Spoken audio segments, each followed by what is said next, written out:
Hi everyone, good evening. Welcome back to Ibrox. Not said that in a while. We're here ahead of Rangers against Dundee in the the Premier Sports Cup. Chris, it's the first time that Rangers have played at Ibrox actually since they played Dundee on May the 14th. We all know what's happened in the intervening period, but great to be back at Ibrox today for this cup fixture. We're going to speak through the team as ever, Chris. A few surprises in there.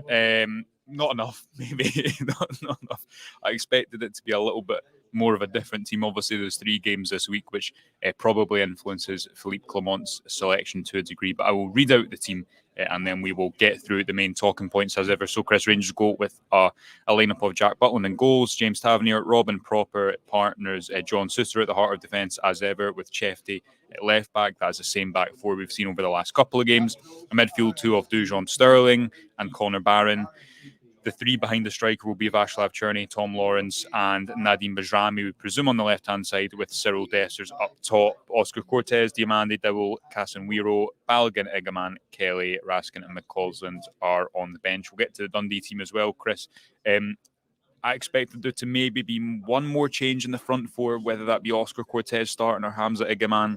I didn't know if Clement would stay with the same back four because they got a clean sheet, but then equally you'd have thought if he is going to rotate James Tavernier this week, then this would be the game to do it. I mean, what's your thoughts on the team first and foremost? Because predicting a Clement team is hard as ever, and I think I probably only got about 7 out of 11 as ever. I think out of all the things that you asked me to do over the course of a week and all the words that I file, when you say send me a team, that is the most thankless task that you ever asked me to do, because it's nigh on impossible. I had a man starting. I thought he might get the nod to play number 9. It seemed like a good afternoon to give him that chance. Yeah. Manager obviously thinks otherwise.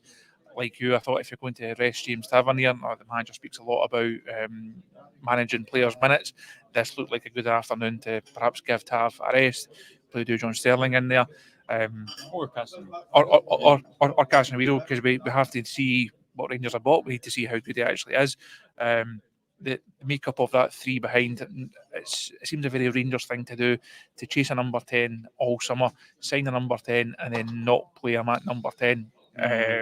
He has said that he can play from there, but I think he said in the first press conference that you were at a couple of weeks ago, number 10 is his position. So yes, it'll be good for Bajrami to get minutes under his belt, but I would have preferred if he was starting in his position that he's been signed for. You have to say though, Tom Lawrence perhaps doesn't deserve to be dropped on the force of his performance last week, but I think we're both in agreement that he's not going to be the option week to week. So that perhaps hints that just giving Bajrami a game just to get some minutes in him, and then you'd assume that he would start on Thursday night against Malmo. So I think there's a lot to a lot of them that we both picked. I know Derek picked a fairly similar side to myself as well. We can never take Derek's team selections that seriously, though. I think he had Clinton and Ciala in his opening day of the season against Hearts, but listen, he's not here to defend himself, is he? So I agree. I mean, if you look at the 3 games this week, Lawrence probably isn't going to start away in Malmo. Maybe less likely to start at home to Hibs, which is 12 o'clock next Sunday, isn't it? Speaking yesterday, Clement said that Egaman basically isn't ready for 90 minutes. He did mention 30 minutes as kind of almost the expectation at the moment. Obviously, reference building him up, and it has been a very gradual process to get him into the team. But he is on the bench. Let's start with the back four. James Tavernier, Clement has said quite a few times, and he said it in pre-season, they won't play 50 games this season.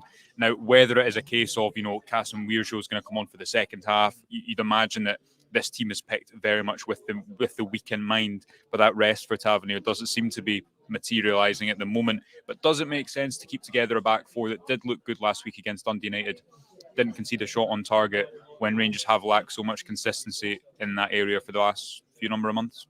I think that's probably played a big part in Clement's thinking. At some point, Tavernier has to be given a rest. We know that he cannot be expected to play the same number of games again this season. But you then look at a back four that has not looked completely solid at times this season, coming off a better performance last week. I can understand why he's keen just to give them more time together. Certainly the centre-half pairing. I know people maybe expected Leon Balogun to come in. There was talk about Casemiro playing at centre-half. I think it made sense, certainly for Proper and Souter, to get that to get another game together. Left back also down an option because Ridvan's not there. So it then just really left you at right back. As you say, maybe you give Tav 45 and then you make a change there. But I think getting minutes and getting familiarity between that back four is certainly going to be a positive, because Malmo will be a different test for them. And we're going into this run of fixtures now. Rangers very, very little, if any, room for faltering, and a lot of that solidity, a lot of the foundations for that are going to come from a back four that perhaps do still have questions to answer. Yeah, and Clement doesn't like to throw players in quickly. We know that. Every year we know that by now. I mean, I thought Oscar Cortez would start today, but again, I guess that's with a look ahead to the weekend. But I didn't know if he would play away in Malmo. Perhaps that this signifies that he will play from the start. Defensive midfield. Dujon Sterling plays in there next to Conor Barron. Nico Raskin on the bench. I feel like we're going to get to this area with Raskin where I remember not this time last season, earlier in the year, probably about February, March time, when he was fit again, and you kept thinking, he'll get a chance next week, and he never did, really, up until the league was over.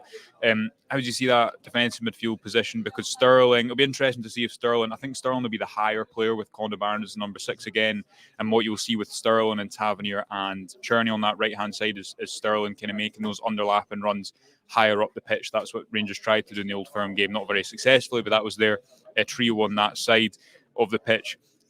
I still think I've changed my mind a little bit on this, but I still think long term Sterling, the highest ceiling for him probably is at right back. He can be effective in central midfield, and no doubt that we could well be talking about him as one of the better players in today's match. But I do still think that his highest ceiling might be a right back. Conor Barron, again, he's probably one that you expect to start the 3 games this week. But are you surprised that Nico Raskin doesn't get minutes there? Or again, is this one where Clement will maybe hope that he can bring him on with 30 minutes to go if the game state allows it? I think Raskin, as you say, we're almost at that stage of it'll come, he'll get his shot. So at some point that opportunity has to come, and when it does, he certainly has to take it. He didn't have the impact that we perhaps expected after the change of manager last season.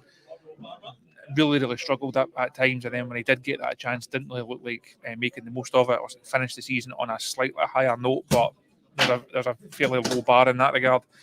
I did expect him to start today just to get some minutes, try and see what he can do. It feels like a good afternoon for him to come in, but obviously the manager thinks otherwise. You would imagine he would look to try and give Conor Barron something of a rest, I see, with a half or maybe half an hour to go. But Clement did say yesterday at his press conference that he would not pick a team with Thursday night in mind because of the number of days in between the games. I think he's maybe. I'm not saying he's lying, but I think his actions speak louder than his words in that regard. I think if you look at the side that's been picked and we think how the various scenarios could unfold over the afternoon, or who could get a half and who could come on for half an hour, I think it's very much a side not just picked with Thursday in mind, but picked with, as you say, these 3 games, 3 must-win games for Rangers. And you're trying to almost plot your way through how do you get through a cup tie, how do you get through a European game and pick up a positive result, and how do you come back into a league game that's must win. And I think that's reflected in his selections today. Yeah, he's spoken quite consistently since he came to the club about this time last year of his team selection being a puzzle to continuously solve because of the selection issues he's had. But I just wonder whether he's a manager who actually doesn't have a strongest starting 11, and that's not uncommon because of how much football teams have to play now. But I can't think of a time in his tenure where you've thought that's the team he's going to pick, and you can kind of bet anything on it, as you and I know, trying to predict this team every single week. I'll remind people of the team just in case I can see some comments asking for that with people just tuning in. It is Butland, Tavernier, Suter, Proper, Chefty, Barron and Sterling, Cherney, Lawrence, Bajrami and Cyril Dessers up top. Finally, and Chris, that kind of front four, as you say, Lawrence probably he didn't deserve to be dropped off the back of that performance against Dundee United, but he scored the important goal. I would have liked to see Bajrami in that number 10 position with Cortez from the left. But Cortez's minutes are still being built up. We know he only played 45 minutes deliberately. That was an intention before the game up at Tannadice last weekend. Were we getting a bit overexcited thinking that Igaman and Cherney and Cortez and Bajrami might start as that front four? I guess Clement still doesn't have an abundance of options when you think of the fact that Danilo and Rabbi Matondo are both out injured as well, and he has got these 3 games in a week. and Cyril Dessers leads the line again. I think he'll probably score today. He's not scored in 2 games. Ibrox games, I think, suit him a little bit better, as we've discussed on the channel this week, when he doesn't have to, get Rangers up the pitch per se. And you probably would still expect to see 20 minutes, 30 minutes of Hamza Egeman in his Ibrox debut should the game go as Rangers hope, or even if it doesn't, if they need someone to come on and make an impact at some point. I think he's shown so far that he could be an impact player. He does have that ability to, because he's different. He could come on and really change a game and give Rangers something, give Rangers an alternative. It's not a that change, if it was to be made, that's not a like for like in terms of, well, Dessers comes off, his replacement goes on, and it's the same style, and Rangers then set up in the same way. So I would like to see him. I've not actually seen him in person yet. I wasn't at Parkhead, wasn't at Tardis last week because boardroom matters overtook the weekend. So it feels like a long time since I've actually seen Rangers, never mind seen Hamza Egeman. So I'm looking forward to, hopefully, you would imagine he gets 20 minutes, half an hour or so, give Dessers a rest.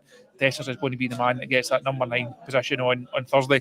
This, again, it feels like a good opportunity.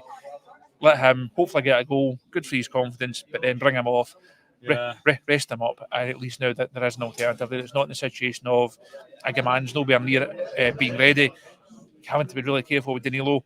You do have a player now that you can say, right, there's half an hour, and go and show what you can do, hopefully.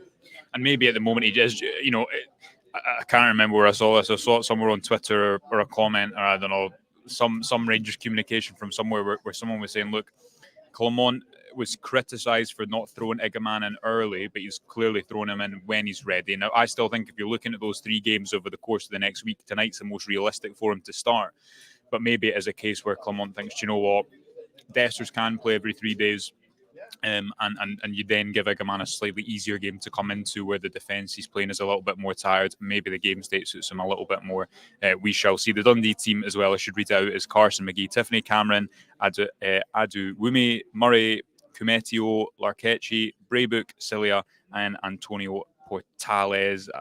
I'm not sure if Dundee will be in a back 3 because I can't think off the top of my head, but a difficult game against Dundee, Chris, because since they came back to the top flight, they've been a pretty difficult opponent consistently for a lot of the league, haven't they? Obviously, they were 2-0 up here in May when Rangers did come back to win 5-2, and that was a game where nothing was riding on it, but still, I remember that game quite well, and because it was the last one that was here, and there was points where you were thinking Dundee could go 3-0 up here.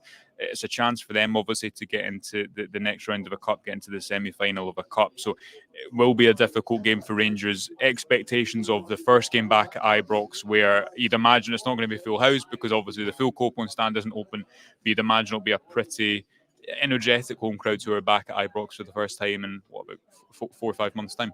You would imagine so. I spoke to Derek about the kind of Ibrox factor on the show yesterday after the press conference. The manager also addressed it earlier on Friday, talking about the buzz that's been around the training ground this week and how he laid out the importance of the Ibrox factor.